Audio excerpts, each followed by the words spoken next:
See, what did I say? 2 videos in 1 week. Yeah, I have more time on my hands now that my commute is a lot shorter than it was. So, yeah, awesome stuff. I've got a lot of stuff to talk about as far as wrestling goes this week. But the main topic of the video, the main thing I wanted to talk about, and this, I've seen this topic pop up every once in a while, and it's becoming more and more of a prevalent thing because obviously if you watch the shows, you hear it all the time. And it's not just a WWE thing, it's not just a TNA thing, it's not just a Lucha Underground or an NXT or all that other stuff. This seems to be a sweeping thing across the entire wrestling business, at least in America. The "This is awesome" chants. I just wanted to give my 2 cents about talking about what my opinions are of the chants, and I've heard some people say they don't like them. I've heard other people say they're perfectly fine. I've heard all sorts of other things. So I just wanted to throw my 2 cents out there and just let it be known that I am not a fan of the "This is awesome" chants. There are far more annoying things that fans have done in the live crowds, namely the "what" chants. Those are the worst. The "what" chants are the absolute worst, and I hate them. And every time I feel like they're done, they always slowly creep back in, or I'll watch a show and they'll just start doing "what" again, and it just drives me nuts because it's awful. And for a long time, it was affecting the promos. It was negatively. It was affecting the speech patterns of the wrestlers because it was almost like they were talking in preparation for the "whats," and it was horrible, and I hated them. But the "This is awesome" chants are nowhere near as bad as that. I still, however, am not a fan of them. And I remember the first time I remember hearing a "This is awesome" chant was probably Victory Road 2004, the first TNA pay-per-view. And I'm sure it had been done before then in indie shows and maybe Ring of Honor shows or stuff before then. But that was the first time I remember hearing it. And I have a couple of issues with it whenever I hear it now. First of all, most obvious of which, it feels like I hear it almost every match that goes over 10 minutes is going to get a "This is awesome" chant. And it's gotten to the point where the chant doesn't really mean anything anymore because almost every match gets the "This is awesome" chant. And I think on Lucha Underground this week, 2 of the matches got it. 2 out of 4 matches, 4 matches that happened this week, and 2 of them got "This is awesome" chants. It's like, really, do they really deserve that? I don't know. I mean, it seems like, to me, if you're gonna do the "This is awesome" chant, it should be reserved for things that A, you've never seen before, and B, the matches that really, really, are of that like higher echelon, really, really awesome level, like a Bret Mr. Perfect, or a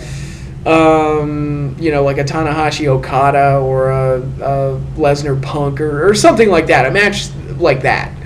Those type of matches. Not like a 10-minute match on TV where they're doing flip dives all over the place and kicking out of finishers left and right and all that stuff. And like I said, this is not a problem with any one particular promotion. I hear it all the time now.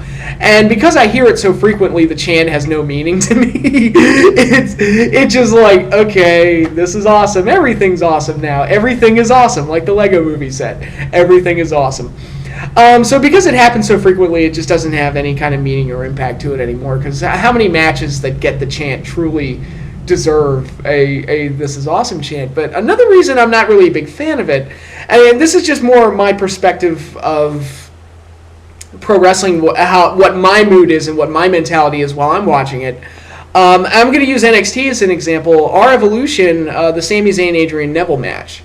Fantastic match. It was one of my favorite matches from last year. I think I put it at number 2 behind the Wyatts and the Shield from Elimination Chamber. It was just an awesome match, and I loved it. Great main event.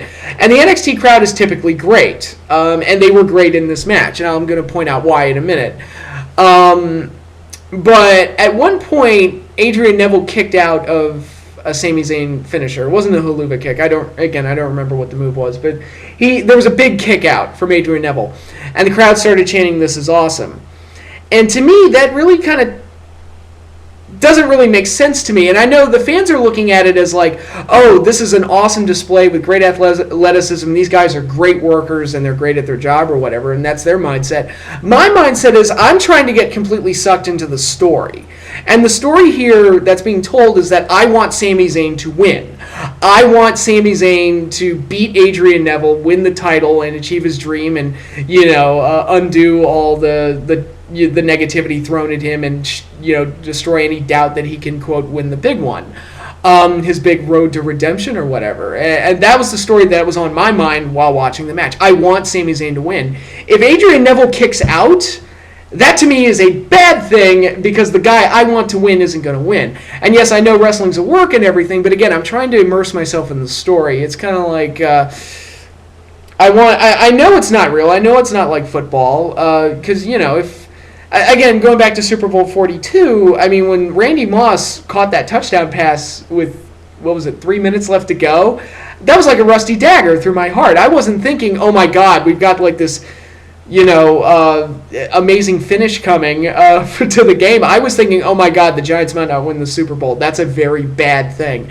And I was on the edge of my seat, and I was, nervous and excited, but because there was doubt that my team was going to win. And to me, that's not a good thing. And I should have that same mindset with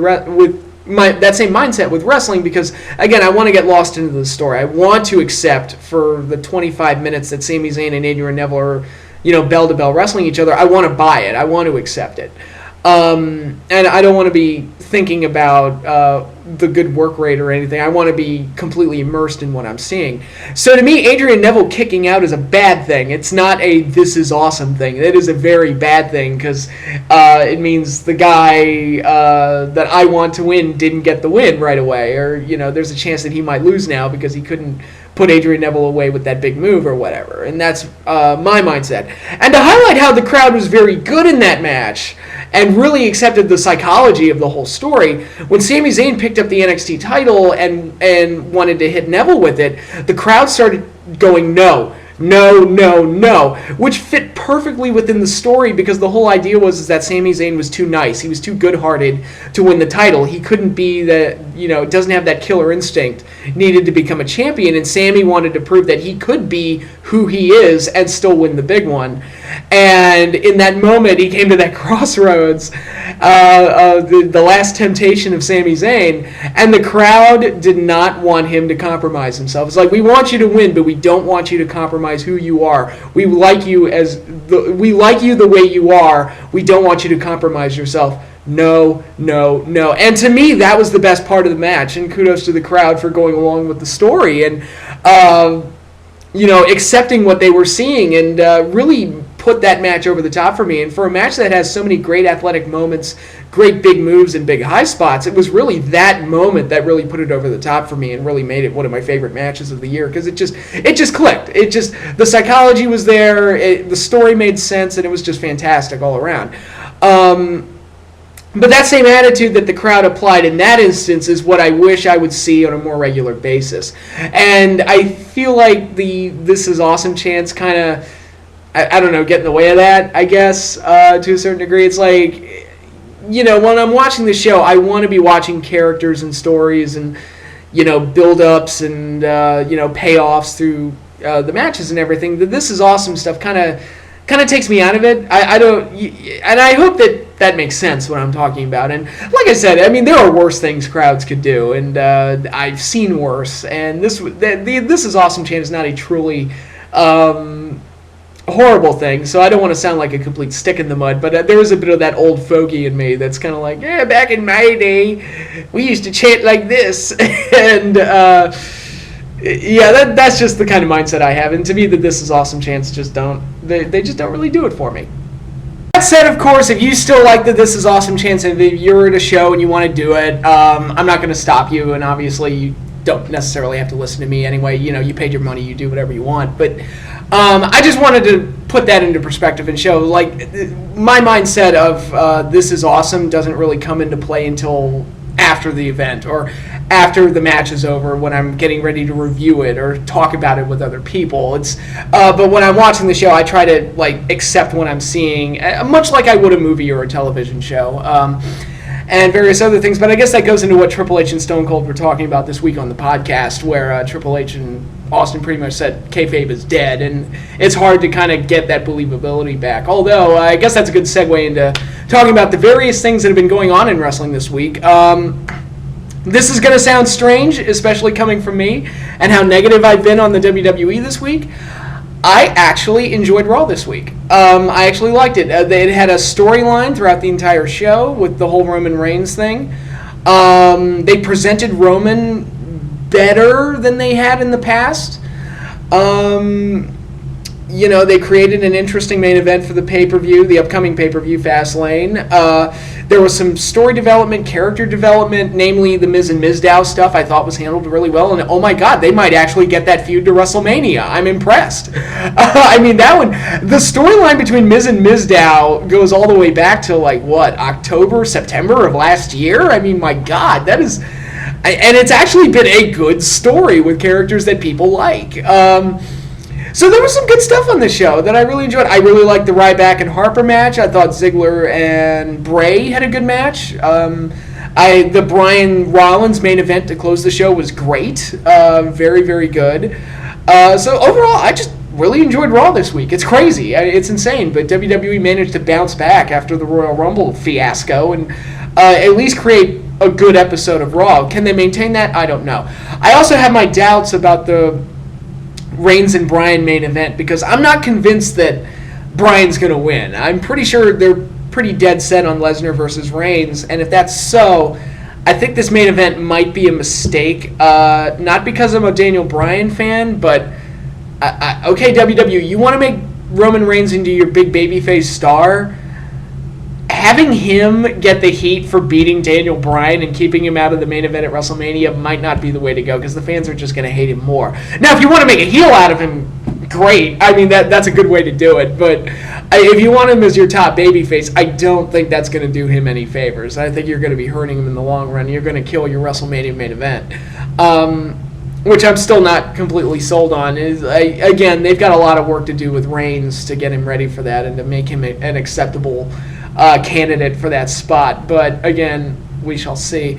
And obviously, as I referenced a couple minutes ago, I did watch the Austin Triple H podcast, and I really enjoy these. I like the Vince one, even though Vince came across like a crazy person, and I was disagreeing with almost everything he said, but it was a good listen, and it was, we're getting a side of Vince McMahon that we don't normally get, and Austin's a very good interviewer that at least tries to bring up the tough topics. I wish he had talked about the health of the boys in this one and brought that up with Triple H, but other than that, I thought Austin touched up on all the key topics that needed to be touched up on. I thought Triple H gave some very guarded answers and was very reserved and kind of danced around the questions a little bit. Namely the CM Punk question and the China question and a couple of other things where he's kind of he was skirting around the question, giving very corporate non-answers. But other times I thought Triple H, when it was just him and Austin shooting the shit and they were just talking to each other about stuff, I thought they had some very interesting conversations, namely talking about NXT and what Triple H wants to do with that brand and how it's basically his baby and everything, and talking about Raw needing to go back to 2 hours. And Triple H totally agrees that 3 hours is way too much for Raw. I agree with that. I've been saying that since they started doing it on a permanent basis. I'm 3 hours is just way too much. It's too bloated. And and I've said this before, it's their roster's so big and, you can only dedicate so much TV time, blah, blah, blah, blah, blah. I've always been of the mindset you don't need to have everybody on every single episode of every show. You can, hold Cena off for a week or two and then let, the Intercontinental title storyline be the centerpiece of the show and do things and set the pieces now and just do things to really let things build and grow and make things feel important. If you look at New Japan, their Intercontinental title is main event worthy. I mean, they've got Shinsuke Nakamura holding the damn thing, and he's one of the biggest stars in Japan, so it feels important. It feels like it could main event. The Intercontinental title used to feel that way at points, but it hasn't felt that way in a long time.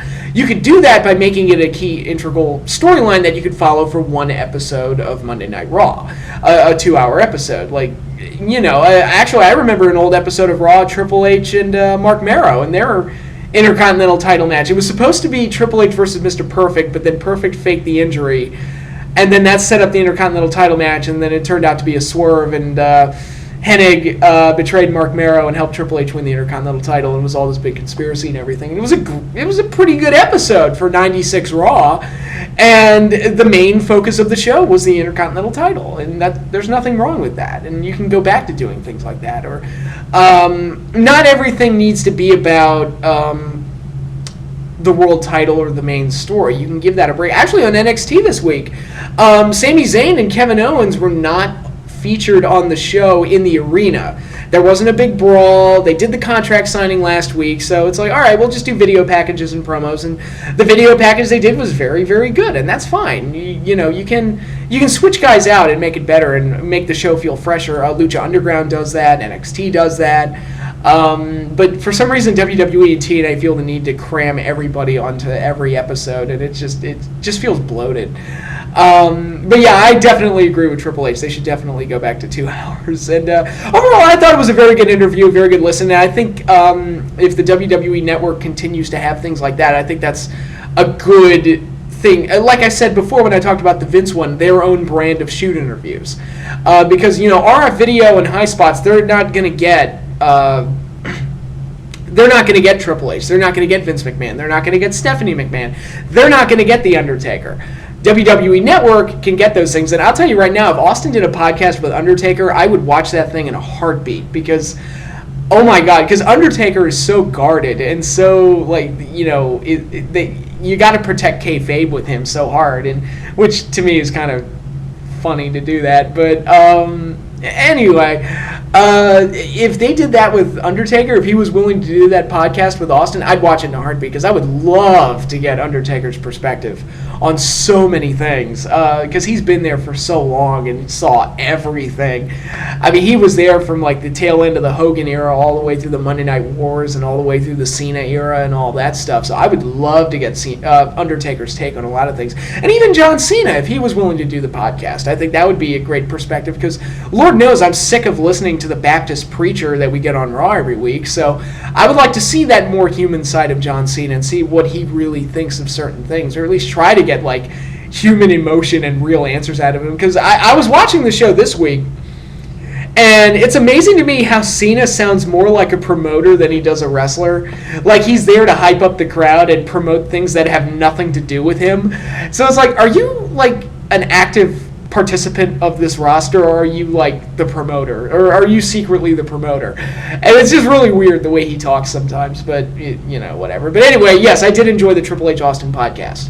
Other things this week, TNA Lockdown is tomorrow as a special episode of Impact, which if you followed my videos for any length of time, Lockdown is not exactly my favorite concept for a pay-per-view. I hate the gimmick match pay-per-view format. WWE seems to be getting away from it at least a little bit. They're not entirely out of the woods yet with that, but it seemed to start with TNA Lockdown. That was the first really over-gimmicked pay-per-view, and this whole thing about an all-cage match show is just insane. But it's a 2-hour show, so maybe it won't feel as bloated. There are only 5 matches instead of 8.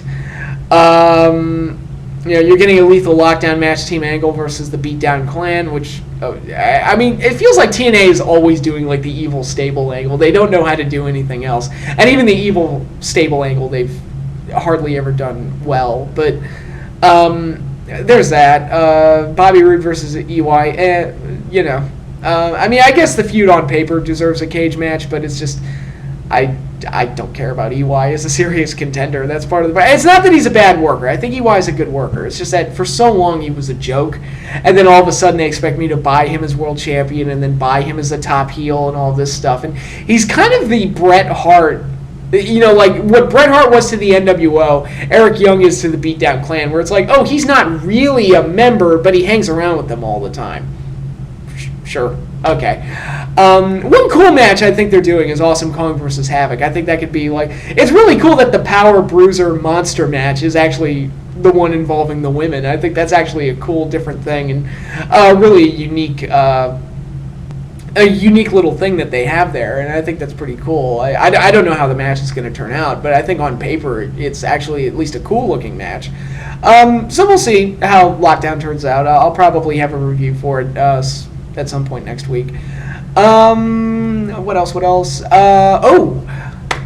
New Japan Pro Wrestling. Gotta bring this up. Gotta bring this up.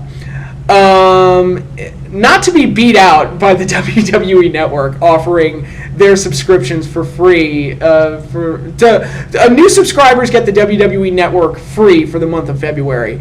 Not to be outdone, New Japan is offering the same thing for their streaming service, New Japan World. They are offering it for free for the month of February. It's not in English, but it's free. So I might subscribe to it. I'm pretty sure I'm going to. Next week, they're doing their New Beginning shows. And I took a look at those cards. Both cards are 10 matches each for each card. And the matches that really stood out to me right away, the main event of the first show is going to be Hiroshi Tanahashi defending the IWGP title against AJ Styles. Awesome. And then on the second show, they're doing...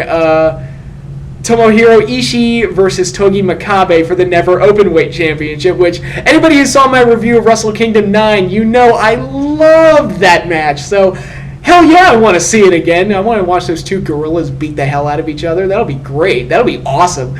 A total stiff fest. It'll be... I'll watch that shit again for free. I don't care if I don't understand what they're saying. It's like, it's free. I'll take it.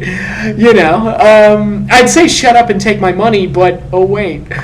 And the main event of night 2 is going to be Shinsuke Nakamura defending the IWGP Intercontinental title against Yuji Nagata, which that's going to be very interesting because A, I like Nakamura, and B, I haven't seen Nagata wrestle since TNA did their Global Impact show where he wrestled Kurt Angle, which was an outstanding match. And that show was one of the coolest things TNA ever did. I was sorry they stopped doing it. They didn't really do another one. I know they had guys at the next Dome show the next year, but it wasn't really a big deal like the first one was. But I was kind of hoping that would be an annual thing with them. But yeah, the match that Nagata had with Angle was fantastic back in 2007, that was, I think. And I don't know if he can still go or what kind of shape he's in, but I'm looking forward to it. I was like, all right, I'll give him a shot, see what he's got.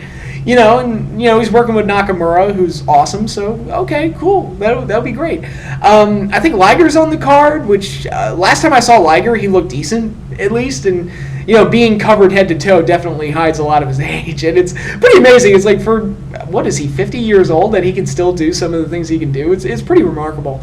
And there's going to be a couple NWA title matches. There's a few rematches from Wrestle Kingdom 9. So you're getting 2 10-match shows with really strong main events for free. So I would recommend subscribing to New Japan World and checking those shows out, even if the language barrier is going to be an issue, especially with me. But I think since I've watched Wrestle Kingdom 9 through the Global Force presentation, I've been watching New Japan on Access TV. I got a little bit more familiar with these guys, who they are, what the context of the stories are, and everything. So it should be a little bit easier to follow. Just having that will be a nice little reference point for me. So that is very cool, and I'm definitely looking forward to checking those shows out. I'll probably be reviewing those at some point later this month as well. So there's that. And talking about Lucha Underground, they had a really good episode this week. A great episode where, once again, I mean, that Cage guy that they got, Brian Cage, he continues to impress. Just a great athletic powerhouse. He had a great match with Johnny Mundo this week. And, again, it was another one of those matches where everybody came off looking better than they had before. Cage got another win, and he continues his build as the top heel. And then Mundo transitions into a feud with King Cuerno. and they have that to work on. Mundo doesn't really lose any face for losing because he got cheated, but at the same time, Brian Cage still looks like a monster, and Cuerno has a new feud, and Johnny Mundo has a new feud, and it was just one of those great, like every character came off looking better as a result when the match was over, and it set up things for the future that I'm interested in. And speaking of setting up things for the future, at the very last segment of the show, Alberto Del Rio, known as Alberto El Patron, Patron. I know I butchered that, but whatever the pronunciation is, made his debut with Lucha Underground and made it known that he is going to be joining the roster, as he demanded a meeting with Dario Cueto. And that was very interesting, and that was a big hook to check out next week's show for sure. My only issue is I was never a big fan of Del Rio. It's kind of like when TNA got MVP and they treated that like it was a big deal. It's like, yeah, the presentation of it was good initially and everything, but I was never a big fan of MVP. And he really, since he's been there, has added nothing to the product, at least for me personally. I never saw what the big deal was with MVP. I just didn't. And Alberto's another one of those guys, got a big push from the WWE. I never saw what the big deal was. And I was just never a big fan of his, so I don't know what we're going to be getting in Lucha Underground. That said, a change of setting might be good for him, and maybe he'll be able to flourish and break out more, and now that he's not weighed down by WWE restrictions, maybe there'll be something else to his personality or his character that'll come out in a new setting. A great example of that, to use another TNA example, when they got the Pope D'Angelo Dinero, Elijah Burke, he really came out of his shell in TNA. I remember seeing him in ECW, and he was just kind of another guy. Not a bad worker, bad athlete or anything. He was just kind of, he's just another guy or whatever. There's nothing really special to him. And then he got to TNA and created this whole new persona for himself, and he was fantastic. And actually, he's one of TNA's big drop balls. I still can't believe they couldn't make a star out of him. It was all right there. The Pope did his part. I don't know what happened. At least on camera, he did his part. I don't know what happened that led to him not really making it. But, you took a guy that wasn't really that interested and put him in TNA with this whole new character, and then I became very interested in him. So hopefully that same thing happens to Alberto, and he's able to kind of turn into something completely different from what I expect, and is able to add a lot to the Lucha Underground product. And again, like I said, that segment at the end was really good and really was a good hook for the next week's show. So that is also very good. And finally, got to talk about NXT, that brand that I love so much, NXT. I thought the show they did this week was very good. I thought it built into their next live special next week, which is another show I'm going to be reviewing soon. I'm going to be busy reviewing a lot of shows. It's hard watching so many different wrestling products, but I'm enjoying it, so I'm not going to stop. But I thought this week's show did a really good job of building into that live special next week. The video package they had for Zayn and Owens was amazing. And let me tell you, if you have never seen a Generico Steen match, you are in for a treat next week. I remember the match they had at Final Battle 2010, I believe it was, and that match was outstanding. So to see that type of match under the WWE banner on what I feel is artistically their best show is very, very cool. And I think that's going to be an outstanding main event. I think Owens is going to win the title. I just have that feeling. But I think it's going to be a great match, great main event. And that's going to be worth checking the show out right there. The rest of the card, they're doing Corbin and Dempsey again, which I kind of soured on that. I was enjoying that feud initially, but then when they did the first two matches and they were kind of nothing matches that really kind of exposed Corbin a little bit, I was kind of like, oh, maybe he's not that good. And, I'm really not as excited for this match, but it's no DQ, so maybe they can do something with it that'll make it work. They're doing the tag title match again. Blake and Murphy, who just won the titles, facing the Lucha Dragons. I wish they had just saved the title change for the special, just to make it mean more. Or not do the rematch at the special, either or, because I know they're not going to drop the tag title, so what's the point of doing the match again?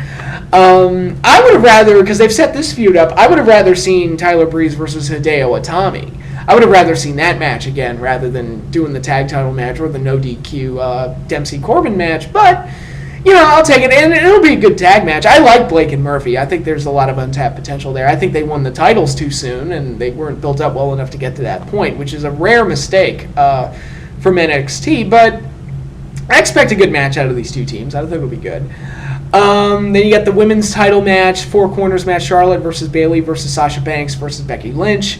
I expect a good match here, too. I'm not sure who's going to win, because they could use the 4-way as a way to be an out for Charlotte to drop the title without actually losing, so they can move her up to the main roster and, have her save face. But personally, I think that'd be a bit of an anticlimax. I would rather the champion get beat in a one-on-one match, just to kind of, give the rub to the new champion and, be a more satisfying conclusion to the champion's reign, because she's held the belt for a long time now. Bayley could win it, Sasha could win it, but I'm going to pick Charlotte to retain and then ultimately lose it to either Bayley or Sasha at the next special. And Becky's probably just there to eat the pin. I don't see her winning it. I could be wrong. I've been wrong before, but so there's that. And the other big match on the show that I'm really excited for, Finn Balor versus Adrian Neville in the finals of the number 1 contenders tournament. This match is going to be great. I'm really excited for this.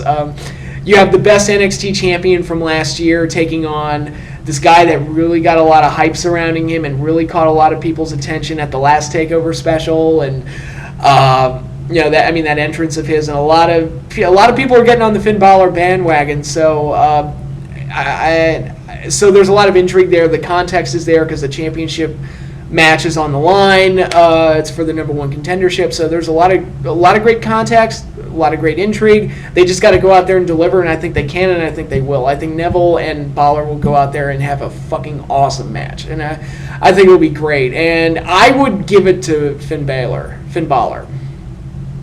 He would be the one I would give it to because, again, he's just the hot act right now. Everybody's jumping on board and buying what he's selling. So I say strike the iron while it's hot. And if we get Finn Balor, Prince Devitt versus Kevin Steen, Kevin Owens, whatever you want to call him, if we get that match down the road, that would be awesome. I would totally be down for that match. I think that would be great. So, and then you have that number 1 contenders match, and then you have your main event of Zayn and Owens for the title, which I've talked about, which is going to be fantastic. It's going to be great. So I expect another strong NXT special. The 2 main events alone, I think, are enough to kind of sell me on the show, and I'm going to enjoy every second of it. I'm definitely going to tune into that. So, a lot to look forward to in the future. I'm really happy right now.